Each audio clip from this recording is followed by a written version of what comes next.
Teraz práve sa tu rozoberá zajtrajší výlet a to naj vás pán Boh chráni, každý veliteľ. Nikto nezná, jak pôjde, nikto nezná, co pôjde. Nie, Hanzi. Na zdravie, mladý pán. Na zdravie, Hanzi, na zdravie. Toto je jediné dobré. No a toto je všetké tu, ideme na výlet. Vieš, normálne... To bolka. No, tak keľo ide autobusy? Dva. A Keľo psi? Päť. Kde idú psi? No. Ja ho zoberiem. Ja, sicher. Počítali ste ísť s Hanzim, či Hanzi ostáva doma? Ja bych radšej nechal. Bubik minulý. Dobre, čiže Hanzi ide. Slyšte nám Hanzi ide. sály po 8 zatvára štika. A my treba ešte zachopiť. Wer holt den Bus? Ja ich aspoň Tu máme Hanziho traktor.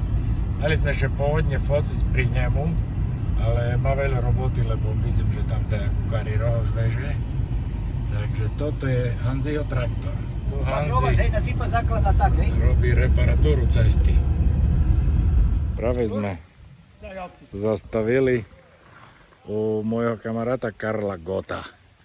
A teraz tu ideme vypiť pivko, bo máme veľu cesty za sebou. Tu je môj kamarát Kaja Got. Arem Gopfer z Vitzera. A tu máme Swiss Beer. Teraz nás Hans zobral na exkurziu do... Neznám sa. Povedal, že on tu robí. Vidíme co.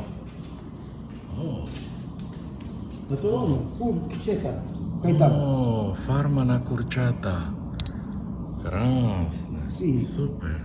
Je taká kura. Z kameňa i zo železa. No a tu sú toto milky švajčiarske. Toto milky len... Ráno ešte boli fialové, ale už teraz vybľadli. Hansi to má rád. Tak vypatrajú gazdové, švajčiarsku, travíčky, tu majú veľín, všetko možné a neznám, co to je. Ale môžem povedať, že tu není absolútne žiadny smrud. Čo ti urobia? Hore máme veci, teraz je trošku tu organizácia lázne. No tá už teraz vidíte prípravu na rodinný výlet. Všetky sú už tu pripravené. Neznáme, keho čekáme, ale takého čekáme. Možno še dočkáme. Asi to bude nevesta. No, nevesta tu. Môžeme všetké ísť, len teraz ešte vybavujú miestenky. Dobré ránko. No, vidíte? Autobus je povinne miestenkový. Do jedného idú mladého, do druhého geriatria. Posledný fotbalista tu, brankár. A ideme ešte toto majstrovstvo Európy dobehnú zdajak. S těma aftama fotbalovýma. Dobre.